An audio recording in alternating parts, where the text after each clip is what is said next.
Lesson number 9. What you've just gotten, by the way, is boot camp. Lesson number 9 is we're going to do all the budgets, ranging from $5,000 up to $1 million, up to $2.5 million, up to $5 million, up to $10 million. Yesterday, and the last 8 lessons, we just focused on $5,000 to $300,000. But you know, if you have $300,000, you're calling it $1 million budget. What we're going to focus on today, and in this lesson, is let's go up. Let's go up to 10 million. Because many of you out there are talking about, oh, I've got 1 to 2 million. Oh, I've got 2 to 3 million. Oh, I've got 3 to 5 million. Oh, I've got 5 million, 10 million. It's amazing how people throw those numbers out. Well, let me show you how to spend that money if you do have that amount of money. What we're going to do today on this lesson is focus on budgets from $5,000 to $10 million. But before we go, a quick, brief look at what we got so far. You understand the basic thing of Hollywood and filmmaking, that we're a marketing industry. We spend 2 to 5 times the cost in marketing. And also, remember, in budgets, we grossly inflate budgets when we market. But then we cover our rear ends by saying it's just under 5 to 10 million. You know, is 432,000 just under 5 to 10 million? So we're comfortable with playing that game. To create a higher perceived value, every film has 2 budgets associated with it. The marketing budget, which is all you have ever read about in a newspaper or a TV show, and then the actual negative cost of what it costs to physically, mechanically make a film. In the first 8 lessons, what we went through is the negative cost, not the grossly inflated marketing cost. Then, without a question of a doubt, the next lesson, the most important thing without a question in the film industry is the script. The script, the script, the script. If it ain't on the page, it ain't on the stage. If you have a script and you think you're going to be doing a comedy, you better be reading the script and laughing out loud. If you read your script that you think you have that's funny and read the script and go, oh, yeah, that'll work. Yeah, that's good. That's not funny. Because if you execute it perfectly, the audience is going to look at it and go, yeah, that's good. Yeah, that's funny. That's not funny. You got to laugh out loud. If you have a script that you think is a horror, a genre picture, a horror, you better be reading the script, and when you go down the page, you go, ew, yuck, that's gross. That's good.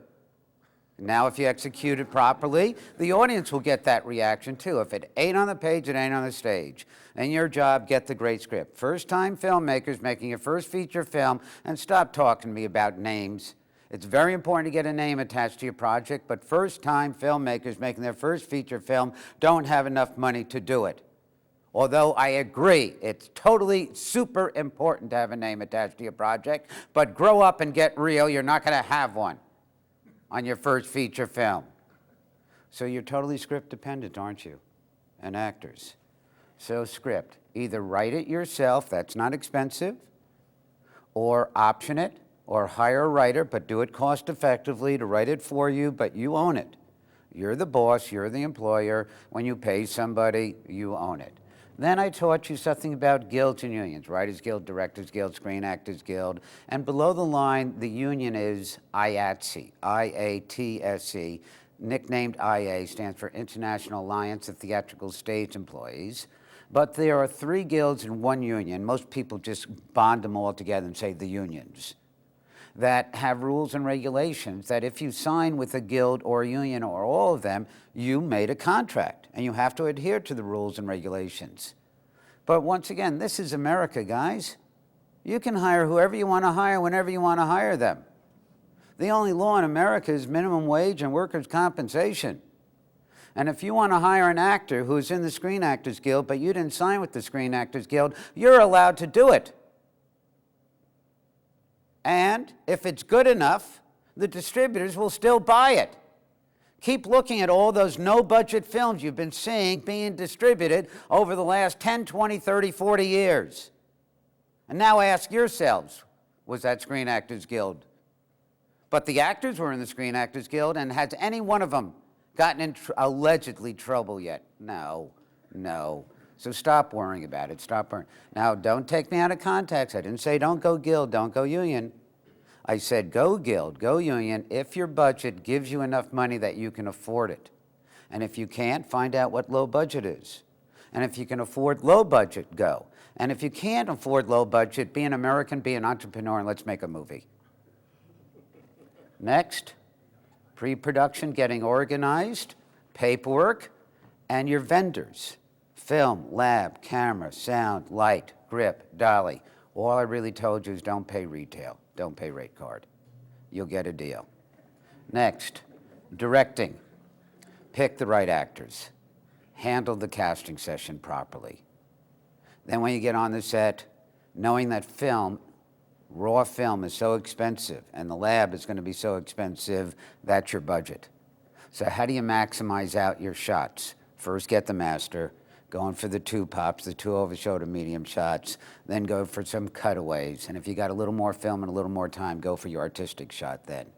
But that's enough coverage that an editor can save the film down the road. Next, the shoot. You understand how hard and labor-intensive it is. There's nothing easy. I'm demystifying this process for you so you understand what it is, but at no time am I simplifying it. These are 18 to 20-hour days when you have little to no money on your first feature film. And if you don't want to work 18 to 20-hour days, there's only one way to do it. Get more money! But you don't have any more money. So this is the best you can do. And the best you can do is probably a 3-week shoot, or maybe a 2-week shoot or a 1-week shoot, but they're going to be 18-hour days. Waking up at 4 in the morning, waking everybody else at 4:30 in the morning, hoping they get to the set, and when the sun, just before it comes up, you get all the equipment out, and as soon as the sun is up, you're getting the first shot. And then you just power through, power through, power through until the sun goes down. And then it's wrapping. You don't just drop everything and disappear. There's 2 hours of organize, get ready for tomorrow, get the film to the lab, sound to the transfer facility, et cetera, et cetera. Are you ready for these 18-hour days? I hope you are. Then post-production, just follow the steps. Your picture edit, your sound edit, ADR, Foley, M&E. I know it's intimidating to you right now because these are all new phrases, but all that I found out is don't worry about it. You'll hire a person at each step and they'll hold your hand and you'll walk through it. And these are like 10-hour days. Now here's where we're at. You got boot camp. You understand how to make a film now. The hardest thing you ever do in the film industry is your first feature film, because you have little to no money, you have a relatively incompetent crew, although they're youthful, energetic, and enthusiastic. You're putting in 18 to 20-hour days, but somehow if you can get that done and get it out there, which is what the next 7 lessons after this one are about, then you get more money. Then you have a 5-week shoot. Then you have 10 to 12-hour days. Then you only have to get 3 pages per day. And if that one gets out there, then you get more money. It's a 7-week shoot, 2 pages per day. And you actually have a couple of weekends off to do your laundry. Wow, it gets easier and easier. The hardest thing you'll ever do in the film industry is that first film, when you have little to no money. And that's all I teach, is how to make your first film, not your 4th, 5th, 6th, or 7th film. But now, the lesson that we're at now is budgets. Let's go up in budget, and let's a little bit of recap of yesterday's budget. Yesterday's budget, what we did is I showed you how to make a feature film from $1 million down to $5,000. But you know, the $1 million feature is really $200,000 to $300,000 in cash. So that was the $1 million feature, 35 millimeter film, 3-week shoot, probably working with SAG. Then what if you only had 200,000, it's a 2-week shoot working with SAG? What if you have just under 100,000, it's a 1-week shoot, 35 millimeter. And now you're starting to think about 16 millimeter. Then what if you're under $50,000? It's 1 or 2 weeks, or maybe it's even 2 or 3 weeks, but you're shooting tape. You want to call it digital, shooting digital. Mini DV with 3 cameras though, because the cameras are so cheap and the tape is so cheap. And shooting digital, and then down to 5,000. Remember that last thing we got on lesson number 8? A 5,000 35 millimeter Dolby stereo feature film. It's called a movie shot in real time. It's 90 minutes. Just put the 12 actors in a room, get the camera, hit the on button, tell them to talk for 90 minutes. That gimmick film has been done about every 4 years. Hollywood does it and calls it some sort of big budget thing and some sort of marketing thing. It's a fluid master shot. We rehearse. Of course you have to rehearse. You got no camera cutting. Now you know how to make a film, no budget, your first film. Let's go up in budget. And really what these going up in budget now are your second film, your third film, then your fourth film. This is your first film over here. But I think you want to know about, you're fantasizing about, what if you had $1.5 million, $1.2 million, $2 million, $3 million, $4 million? You've read about this feature film was made for $5 to $7 million. Let me show you what they do. Let's go up in budget. So, remember yesterday, the film we made yesterday? Remember this? Remember in the last 8 lessons what we made? Remember this one? 200, 300,000? Let's go now. What if you had 500,000 in cash? 500,000 in cash. What is that? It's pretty close to a $1 to $2 million feature. 500,000 in cash, which means you have another $200,000, maybe $300,000, to make this film a better film. Just common sense. This is the foundation. This doesn't change. You got boot camp now, something to build on. Now let's go up in budget. Let's just go, you got another $200,000 to make this film a better film. How are you going to make this film a better film with another $200,000? If everything in the film industry was equal, we just sort of divide 38 line items into an extra 200,000 and come up with 5.1 thou and add on 5.1 thou, 5.1, 5.1 all the way up. Isn't that right to do if everything was equal? But you're going to find out it's not. And as we go up in budget, about 8 line items go up 100% to 10,000%, and the other 30 line items go up 1%, 1.2%, 1.4%. Right now, the last 7 or 8 lessons, no budget filmmaking, we're totally below the line oriented. Probably 90% of our budget goes towards below the line. As we start going up in budget to where a studio feature film is, you're going to find their budgets are 90% above the line. And it's usually to write the check to get that one dude, the name. So let's start going up. We got another $200,000 to spend. How are you going to spend the money? I know how you're going to spend the money. You want to call this an art form? Yeah, you hypocrites. You know this is not art. How are you going to spend the money? An extra $200,000 to spend. Line item 1, I bet you right away you give yourself a better salary. Aren't you? Talk to me about it's an art form, and as soon as you get more money, you want more money in your pocket. Yeah, talk to me about art. By the way, you know, if you get it, there's nothing wrong with that. But once again, don't just put yourself in for 10%, just a little bit more. And remember, really your first film is your calling card. Stop thinking you're going to buy a Beamer off of this film. Stop thinking that one. This is your calling card. Don't be greedy. You just want to take enough money as a salary to pay your rent or your mortgage each month while you're doing this. That's it. Line item 2. I'm not saying do it, but it's an affordable option if you want to do it. You can now sign with the WGA, Writers Guild, low budget minimum. Look at the number, though, it goes to. It goes to 50 to 60,000. You like that jump? You have my permission to sign with the Writers Guild. Sign the contract. Now look at the numbers. I'm not saying if it's right or wrong. You make your decision, businessmen, entrepreneurs, filmmakers, producers. It's your choice. But when you have enough money that you can afford it, if I have enough money in my budget that I can sign with all the guilds and all the unions, I absolutely will do it. Because it makes it a better shoot. There's nothing wrong with that. When I can afford it. And if I can't afford it, I'm going to allocate my money for other resources to make it a better film. But right now, I'm not saying do it, but it's an affordable option to sign with the guild. Why will you ever sign with the guild? There's only one reason to ever sign with the guild. And the answer is where the money is coming from to finance the project will dictate it. If you are getting your financing from a production company or a big major distributor studio that has signed with all the guilds and union, and they're financing you directly, then you're going to be Gilded Union. And you'll be very happy because you'll get enough money that you can afford it. Or little things like if you're getting financing, which we'll get into in other lessons, from pre-sale financing, by going to a film market, AFM, Cannes, or MeFed, and pre-selling to Italy, Germany, Japan, Ecuador, Brazil. When we in America pre-sale to other nations, you hear it pre-selling, the film's not done. What we get from a buyer in another nation is a contract saying when we deliver the final print, they'll give us the $300,000 or $3 million.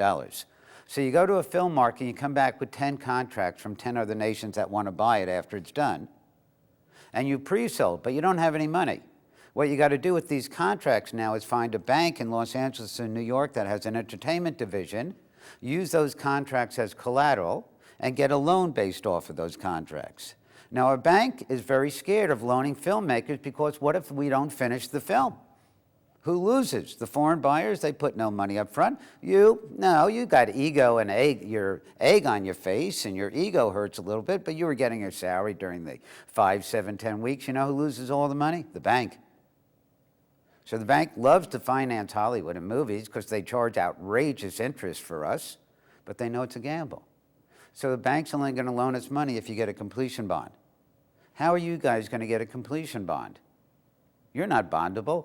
Do you know any insurance agent is going to bond you on this film and put their life up there in case you go over budget? Which you know it's an instinct to go over budget.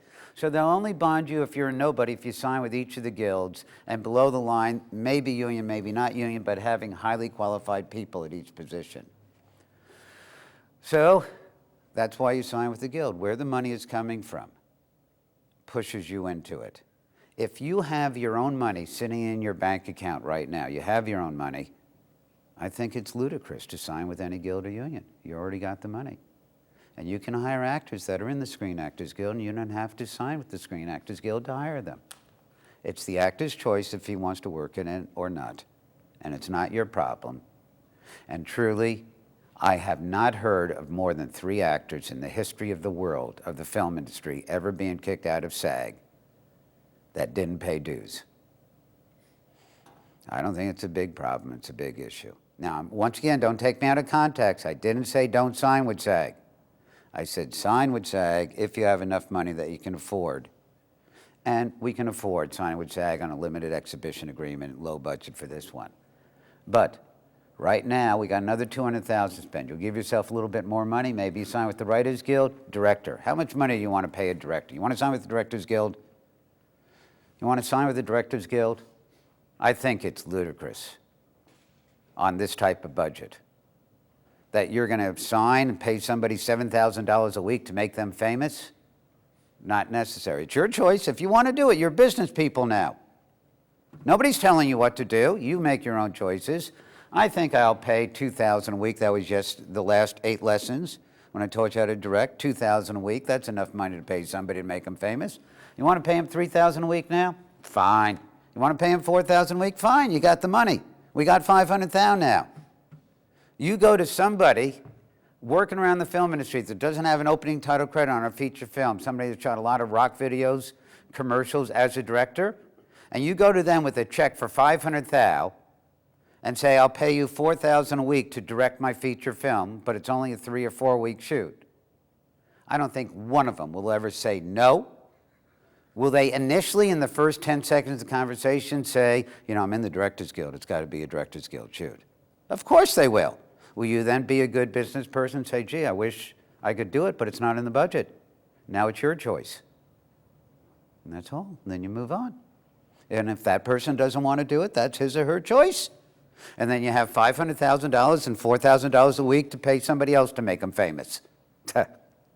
Oxymoron, pay somebody to make them famous. So let's go. Yesterday, we were at 7 to 10,000 for script.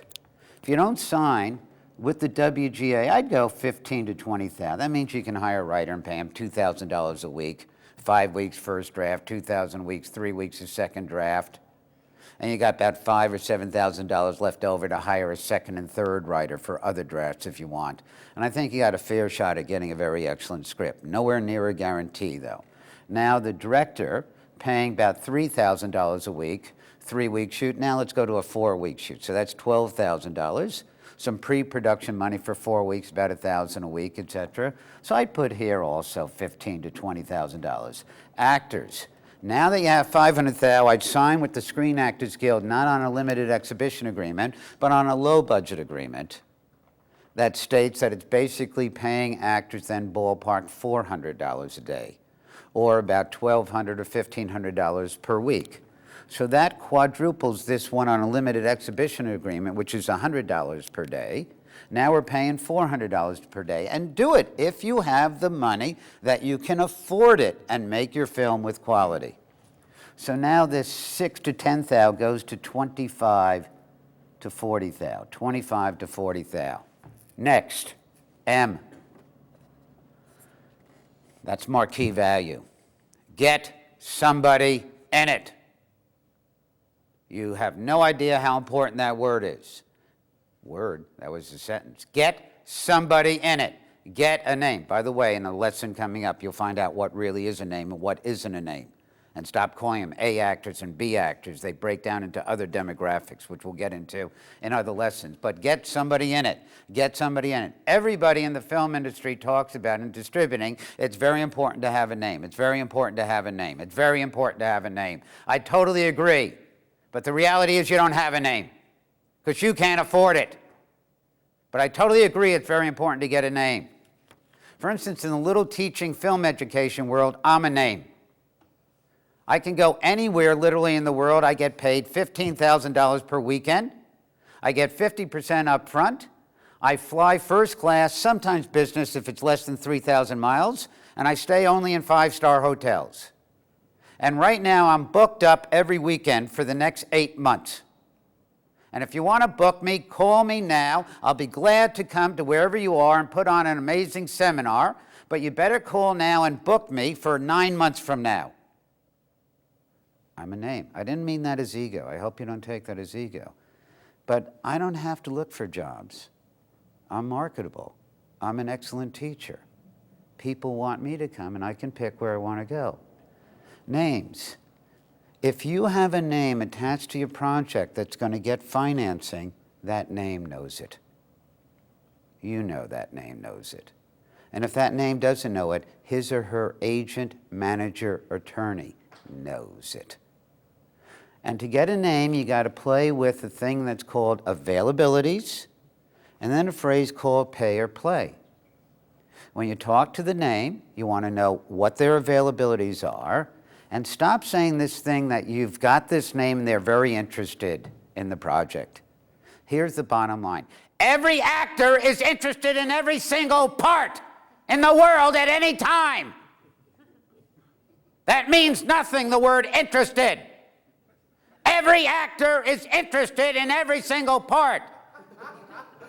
Getting a letter of intent or interest from this actor means nothing. You wasted a piece of stationery and time.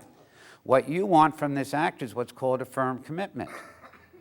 Like you want me as a teacher to book a weekend 9 months from now and take it out of the revenue flow. So I, as the teacher, want 50% down right now. Yes, I'm interested. I don't care where.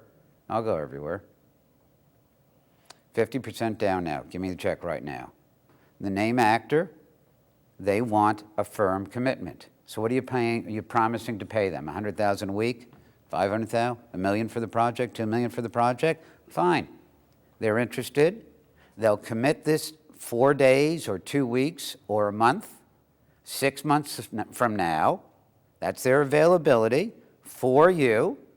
You're promising to pay $300,000 a week for 3 weeks of a 5-week shoot, $900,000. They want 50% down right now. At the best, maybe you can haggle 20% down. Do any of you guys have that type of money to write that check, to attach a name to your project? It is very important. It is very important. But it's not reality for your first project. That's why I'm going through this and raising my voice to try and get you into reality. So right now, how do you get a name though? It's possible to get a name cheaply. Here's what distributors do in Los Angeles and New York. Distributors who already have the money to finance the film, and let's say you have $500,000 to finance your film, then put in like $25,000 for a name.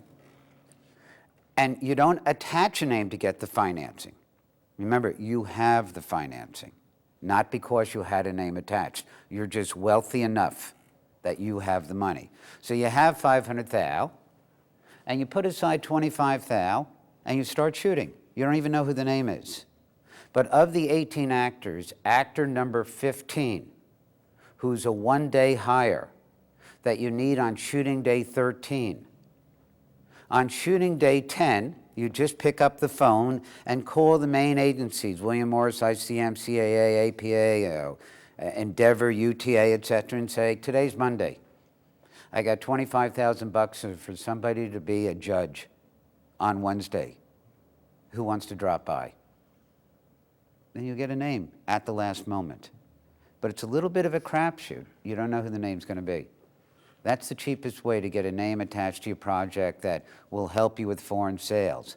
But if you try to get a name up front to then attach to your project on a firm commitment with a pay or play commitment to get the money, then you're talking literally millions. But if you just got some money and you start shooting, then you could drop them in. Then it's cheap. Then it's cheap. It's still $25,000. Does anybody here know an actor that won't take $25,000 for the day? Yeah, I'd say there are 20 people in the world that won't. So there are a lot of names you get, aren't there? You think about $25,000 for the day to drop over. You'll get a name. Now let's go below the line. What changes below the line now is we can do a 4-week shoot. We're probably buying 80,000 to 100,000 feet of film. And instead of a 3-week shoot, now we're going to a 4-week shoot. And when you go to a 4-week shoot, something happens when you go to hire crew. When you go to hire crew people, when you're doing a no-budget shoot, a 1-week shoot, a 2-week shoot, 3-week shoot, it's not that difficult to get pretty good crew together if you know what you're doing, because it's a short period of time. And if they're not working, they know what this beast is going to be. If they worked on other films like this, they all swore they'd never do it again. But if they're not working the next 1, 2, or 3 weeks and you're the one coming up with a gig, they'll do it for you. But if you're trying now for a 4-week, 5-week, or 6-week shoot, what I found out when I go out to hire crew and they ask, what are you paying? And I say the low number. In the other 7 lessons that we did on something 300,000 down to 500,000 or down to 5,000, when I go to hire crew and they ask, what are you paying? And I say the low number, they look at me like I humiliated them, but they always go, how long's the shoot? And then I say 3 weeks or 2 weeks, and then invariably they say the word cash. And then I know it's a done deal. As soon as somebody says the word cash, that means done deal. Now let's go more than 300,000. We got 500,000. And now I offer the same salary to the same person, and he or she asks, what are you paying? And I offer the same amount of money. And then they go, how long's the shoot? And now I go 4 weeks. They don't say the word cash now.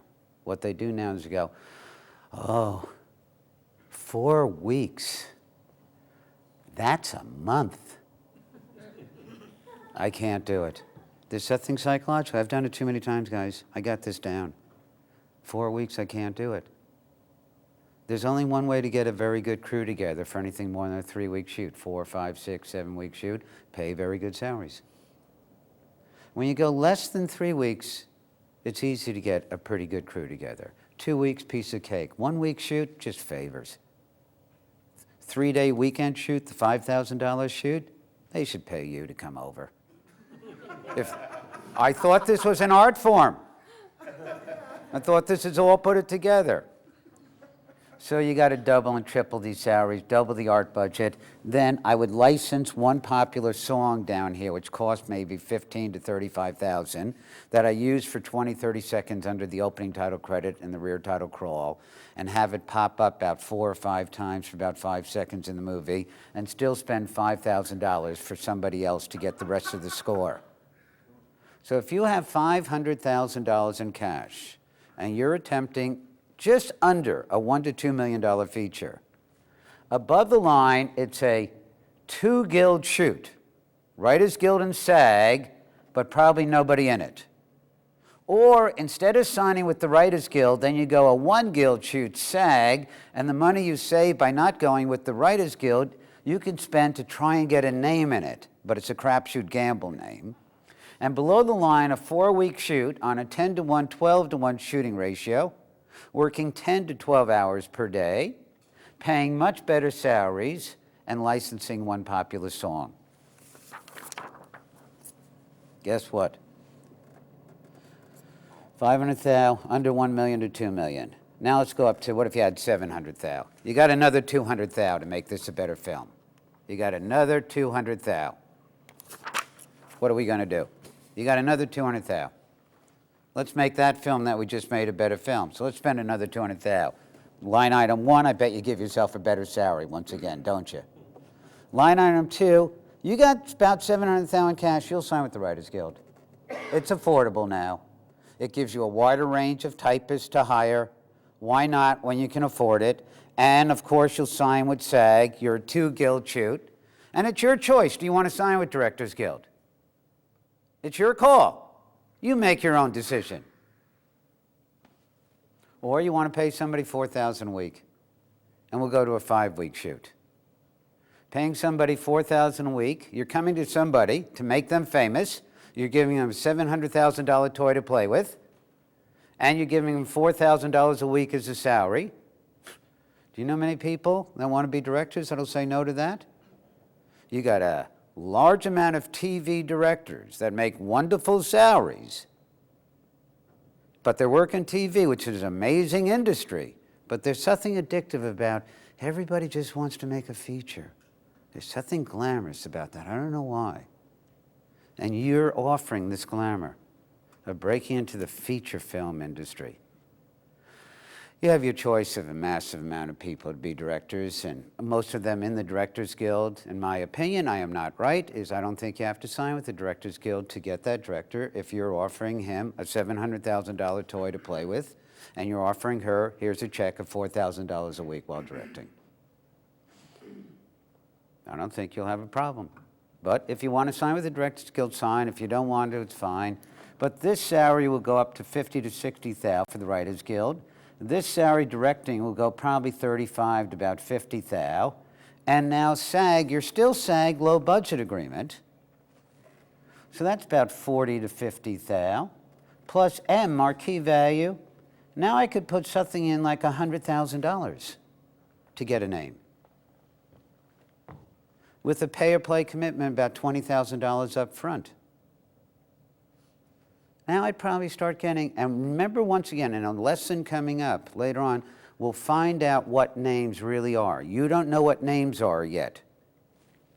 But you got to check for $100,000, and we're doing a 5-week shoot, but in the 5-week shoot, maybe you only need an actor for 3 days. $100,000? Anybody know more than about 30 actors in the world that'll say no to that for 3 days? So you got real name there, guys. Real name that's in there. Oh, this is an art film. Oh, we're now in that arena now. Now, below the line, what really changes is now you go to a 5-week shoot. You go to a 5-week shoot. And something fascinating happens when you can afford to go to a 5-week shoot. When you go to a 5-week shoot, it becomes an art film, a much better acted film. This doesn't mean you can hire better actors. You're spending the same money, you're hiring the actors, it's the same actor, but now when you have 5 weeks, you have enough time and enough film to allow enough takes for the actor to act. Literally in the first 7 lessons, it wasn't meant as a joke. You treated the actor as if he or she's a prop. You want him to hit the mark, say the lines, don't stumble on their lips, keep their head in the frame, and let's move. Let's get coverage. That was the last 7 lessons. Let's get it done, let's get it done.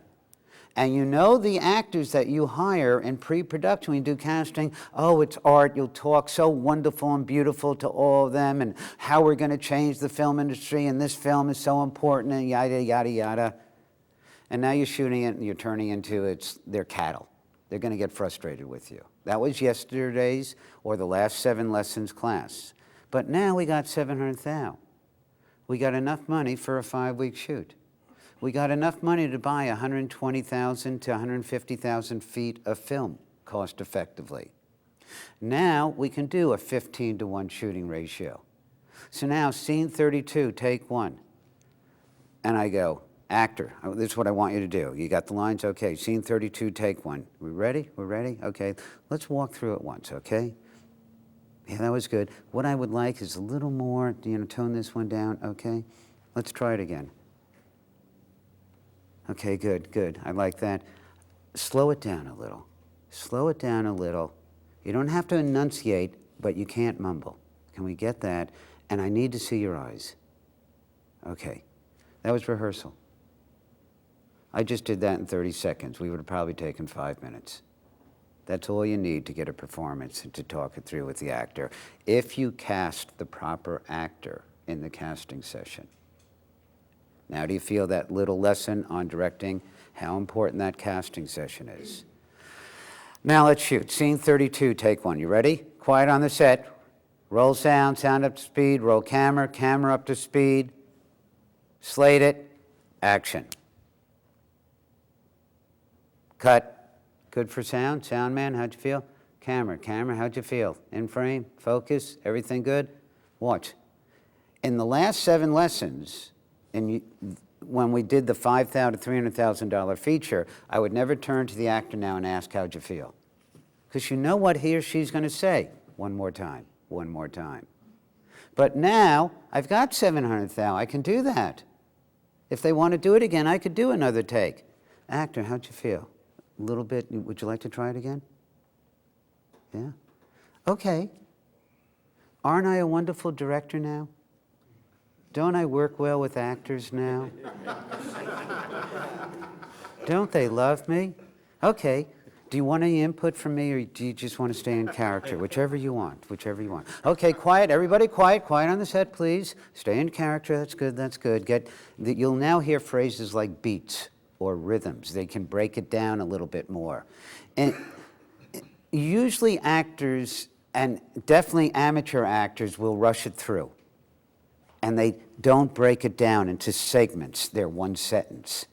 And to show an inflection in the eyebrows. Now let's break it down a little bit. Okay, scene 32, take 2. Quiet on the set. Roll sound, sound up to speed. Roll camera, camera up to speed. Slated, action. Cut. Good for sound, good for sound, good for camera. Yeah, that was better. I like that. How'd you feel? You know what's going to happen now. One more time, just one more. Now we go to the third take. The third take is what we call the golden take. The third take is when the camera crew should have their act together. The third take is when the sound people should have their act together. And the third take is when the actor has his act together, because we allowed him or her to act, to get into the performance. Now, it is pretty common, I'd say 30 to 40% of the time on the first take, when everything is fresh, that we got it. But we're just human beings. We're insecure. You're always going to hear one more take for insurance. Let's try it one more again, because we don't know if we got it. It's just a natural humanistic instinct. And on the second take, it's just invariable that we'll go to a third take. Now, on the third take, you have enough reference to pull from to know either you had it on the first take or we got it now on the third take.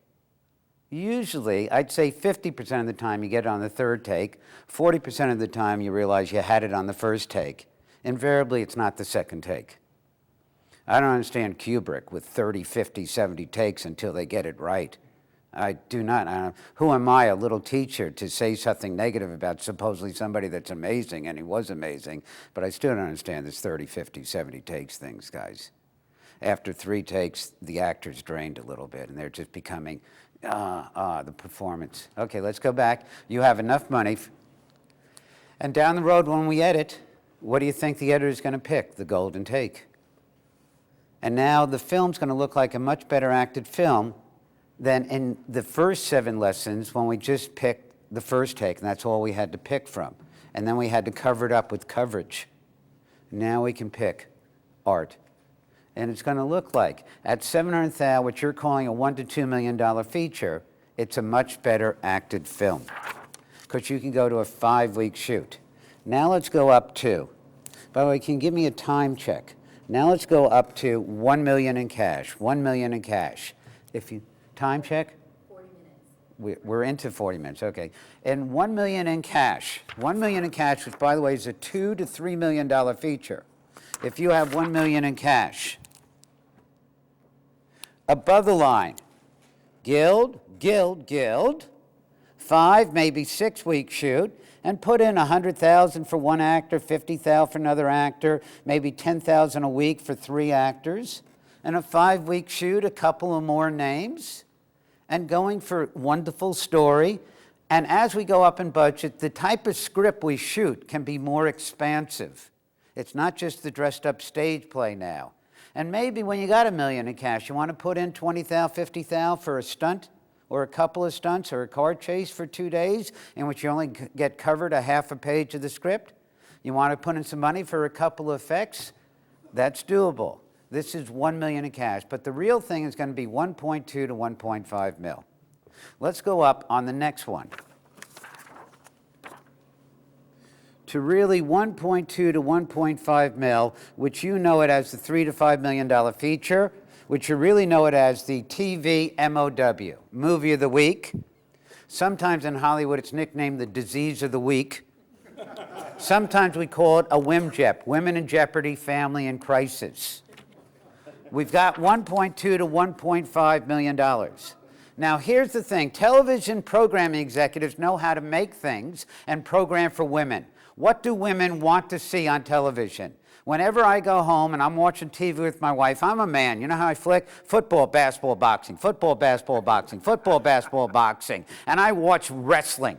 I love WWE, WWF. I watch it all the time. I think it's great. I think it's amazing. It's a male soap. Why aren't men allowed to have soap? Women, you have your soap. And you know, they pay more for those writers for WWE than they pay for writers on All My Children and soap operas, etc.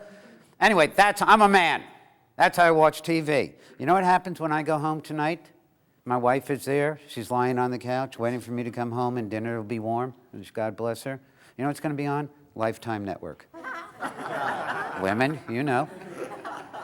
That's a women's channel. My wife always says, I always ask you, and I took the therapy class on how to talk with your wife, and they said, talk to her. Men don't talk, we grunt. So I asked her once, this was about 7 years ago, what do you want to see, hon, on television? Man with a remote. I actually asked my wife, what do you want to see? As if I care. I'm a self-centered man, I apologize. But what do you want to see, hon? And she talks, and I try and go like that. And the word she says every time is anything all the way through. Isn't she funny? Isn't she funny? But then I ask her, now what is it? Here's what women want to see, a story. That's the key word for women, a story. I quickly flicked a Platoon. Hamburger Hill. Apocalypse Now. It's hard. No, that's not what she wants to see. Women want to see a story about a woman. Women want to see a story about a woman or a family or a house. That's what it is. So now at a mil 2 to mil 5, what you do is wait, come back. At a mil 2 to mil 5, if you have that amount of cash, the best thing to watch is late night TV news. Late night TV news is something comes on at 11 o'clock at news. The first item is world political, the second is local political, and the third item is usually a human interest story about some woman that got murdered somewhere or is in trouble somewhere, or maybe it's a positive story about a woman. Now, if that third item becomes the lead item on 11 o'clock news, then that's a hot story. That's going to be front page USA Today newspaper tomorrow. That's $50 million in publicity and marketing that you can't purchase. Then you instantly get on the phone at 11:05 tonight and call that woman. They're in the phone book. And you option their story within 8 hours. You get right to their house by 7 o'clock the next morning, and you tie up that story. That's not a joke. It happens all the time. And you people who are 1 year late, 6 months to a year later, when you see it on TV, you go, oh, I knew that was going to happen. Oh, I knew it. Well, I'm telling you, act right away. 11 o'clock news at night, By 11:05, you see the story, you sniff it, you get on the phone. They're always in the phone book under their initial, and you go up to that city on the next plane and you tie up the story. Then, above the line, better salary, minimum wage, Writers Guild though, sign with Writers Guild, sign with Directors Guild, SAG, and the female star who's going to play that woman, you'll now pay $200,000 to $400,000. And what you have is the TV MOW. And below the line, it'll be a 3, 4, or 5 week shoot, depending upon how much money you're paying this person up there. And invariably, we go to Toronto in America or Vancouver to shoot it. Why? If you've ever gone to Toronto, it looks like any American city. It looks like New York, Cincinnati, Cleveland, or Detroit. And when you go up there, you bring the one American actor up there, and the city of Toronto, the province of Ontario, and the federal government or whatever of Canada gives like a 15 to 25% refund, rebate, etc. What are you going to do, producers? You got $1 million and you can get back $250,000 or put it into your project to make it a better film, and all you have to do is change 4 road signs from Toronto and call it Manhattan, call it Philadelphia, call it Detroit, call it Cleveland. And if you want to shoot a film that supposedly takes place, a movie of the week that takes place in San Francisco, Seattle, Portland, San Diego, we go to Vancouver. If you want to shoot a cowboy, you want to shoot a Western, supposed to take place in Texas, Wyoming, Oklahoma, and Nebraska, we go to Calgary. You want to shoot something, make it look like Europe, go to Quebec, Montreal. You want to shoot something that looks like it's in the New England states, go to Halifax. This is in America what's called runaway production, is because, God bless, I think they're intelligent up there. The Canadian government has done these rebates to Canadians to putting in that gives us a benefit for going up there. It helps the American film industry, the deal makers, it helps the American film industry, the studios and the networks, but it hurts the below-the-line crew people and the smaller name actors in America. But you're a producer in this class. And I'm not giving any moral judgments on what's right or wrong. And I'm trying to teach you how to make the best film possible for the minimum amount of money you have. And I bet you're going to go there too to do it. Until the American government starts giving us rebates. And the County of Los Angeles gives us rebates. And Sacramento gives us rebates to compete with what the other governments are doing. And I don't really see that happening. Anyway, if you have a mill 2 to mill 5, you can do a 3 to 5 week shoot, optioning a true story, but from a woman's point of view. Do not option a true story from a man's point of view. From a woman's point of view, and tie it in with usually a TV actress who's been on an episodic TV show that's been very successful, like ER, Wings, that's been around for a long time, or even Friends. But they want to be in their own starring vehicle. They don't want to be in an ensemble. And that actress probably has a development deal with that network that's saying, besides being in this show for another 22 or 39 episodes of your series that you're successful in, we'll also fund you. You can call yourself a production company, and we'll give you $2 million to $3 million to make a movie a week that you star in. So your easiest way to break in the industry, and it's not easy, is to option the true story from the female's point of view, and then sort of partner with the established episodic TV actress who has a development deal with a network. And you can make this for a mill 2 to mill 5, but you'll call it a $3 to $5 million feature, a $3 to $5 million feature. Let's go down now to a $2.5 to $3 million feature in cash. But what are you calling it? A $5 to $7 million feature, or 7 to 10, or 10 to 12, 12 to 15? I don't care.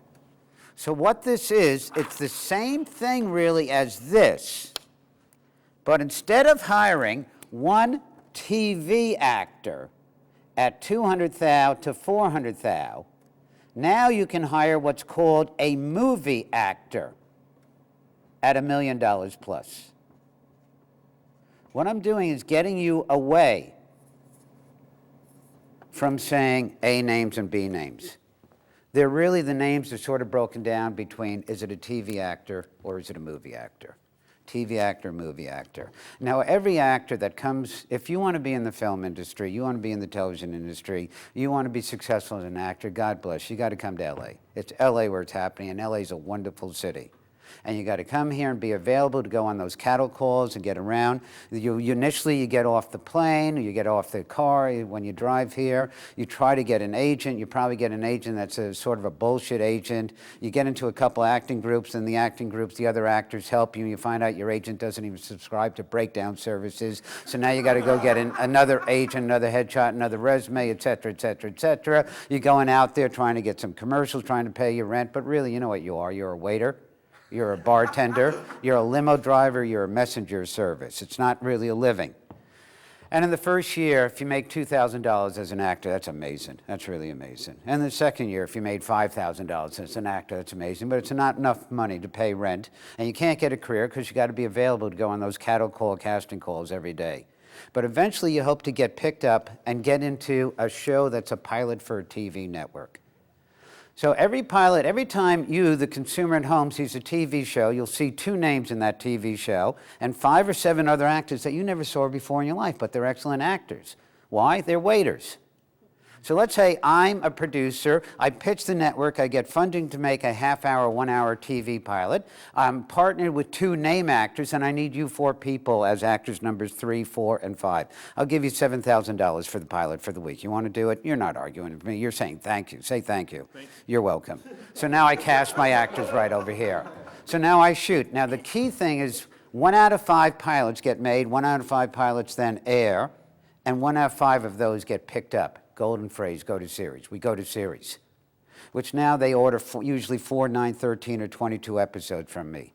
13 if we're going right away. If they're waiting us in the backdrop, only 9 episodes. In case the show fails, then they'll put my show on as an early season replacement. If my show's going to be a late season replacement, 4 episodes. So they order 9 episodes from me. I call you back. I need you or your agent. I need you for another 9 episodes. I'll give you a 10th hour week. You want to do it? Say thank you. Thank you. You're welcome. So now I hired my actors again. That's how we do it. Of course he can act. Of course he's right for the part. And now you just made $90,000 for 2 months of work, okay? And now we wait and get picked up for the next season. Hopefully, 22 episodes usually. I'll give you $15,000 an episode now, $20,000 an episode. Jesus, you're now making almost $500,000 for about 3 to 4 months of work. Please say thank you. Thank you. You're welcome, okay? Now, please, don't go out and buy too big a house right now. Don't stretch, etc. The third year, we're now at about 50 to 60 episodes. You're making $20,000, $30,000 a week. God bless. It's all wonderful. You're happy, you're happy, you're happy. The blackmail year is the end of the third year, the fourth year. Here's when blackmail, I call it actors blackmail, comes in, because in the TV industry, the thing for producers are, if the golden goose is to get enough shows in the can to go to syndication, to go to rerun. That's what it's all about. That's what it's all about. Up to then, it's just a grind every week. Right now, we have about 60 shows. If we can get the key phrase, it's really 95 or 195 episodes, but they say 100 or 200 episodes. If we can get 100 episodes in the can, this show now has a secondary value of 100 million to 300 million. If we can go for 200 episodes, this show has a value of 300 million to 2.5 billion. At the end of the third year, we have 70 episodes in the can. You know I'm getting to that point, don't you? Your agent knows, your manager knows. Now I call you up and I like to hang, you know, the guy that said thank you all this time. I took you out of the limo thing. I gave you $1 million last year for whatever episodes. Now I want to hire him, and now invariably the actor says, I'm thinking about doing movies. Movies! You're a bartender 3 years ago. I gave you $1.5 million last year for 6 months of work. You think we don't talk that way? What do you want? 100,000 an episode, 200,000 an episode? Huh? All right, if it's 100,000 an episode for 25 episodes to get me to get 100 million to 300 mil, so I give you 4 mil, I give you 4 mil, I give you 4 mil, I give you 4 mil, and the other 2 actors that are the name actors that I'm partnered with, we'll do it, we'll do it. That's where the ridiculous numbers. That's where actors want to go to. But here's the problem, the double-edged sword. Once an actor's been on TV too long, they become known as a TV actor. What that means is, it doesn't mean they act differently. The consumer takes them for granted now and sees them for free all the time, and has no desire to spend $10 to look at them in a movie. They're now a TV actor. So what I'm telling you now, At $1 million, you can hire an actor. Now, every year there are about 5 or 7 actors that were just in a movie. They didn't come up through the TV system. They were just in a movie and it hit. Mira Savina, Salma Hayek, Jennifer Lopez, Catherine Zeta-Jones, Douglas, etc. It's the flavor of the month. That's a movie actor. And to see them, to see a movie with a movie actor in it, you got to pay the movie actor. Those people expect $1 million to $20 million. And they get it because they have that $10 value, not the free value at the TV. So now at $1 million, you could possibly hire one of these actors if they like the project. And really what I'm explaining to you is something made for HBO or Showtime. HBO and Showtime pay cable networks that have to program movies for you, the subscriber, to want to buy.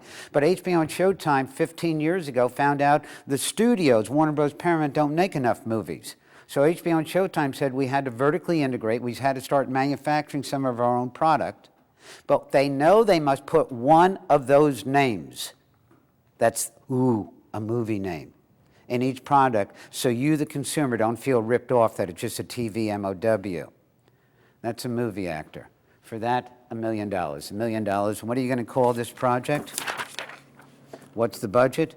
If you had $2.5 million to $3 million in cash, you can have 1 or 2 of these people in it for a week to 3 weeks each of the 5 to 7 week shoot. You got 2 big names, and what do you want to call it? $5 to $7 million feature, 7 to 10, 10 to 12, et cetera, et cetera. Guess what? We've gone from 5,000 to 10 million. Where are you going to start your career? I gave you some interesting information as we went up in budget. All about attaching a name to your project, but to attach the name to your project, you got to do a pay or play commitment, and you're not ready for that one yet because you're not wealthy enough to play in that arena. So let's go back to yesterday and the last 7 classes of 5,000 to 300,000. Everybody's first feature film is either a 35 millimeter film, 3-week shoot, working with SAG on a limited exhibition agreement, or a 16 millimeter film, usually a 2-week shoot, or a no-budget digital feature. That's your first film. That's where you're going to start. We're about to get ready now for our next lesson, though. Now that you understand budgets, you've made your first feature film, what we want to do now is sell it. But the first thing you got to understand is festivals, publicity and film festivals. So the next lesson coming up, lesson number 10, are film festivals, what they really are, what they cost, why you go to them, and how you work them. You understand now how to make a film anywhere from 5,000 to 10 mil, but you're still going to be at that $5,000 to $300,000 mark for your first film. The next lesson, let's start publicizing it and selling it, assuming we made it. Once again, God bless and happy filmmaking.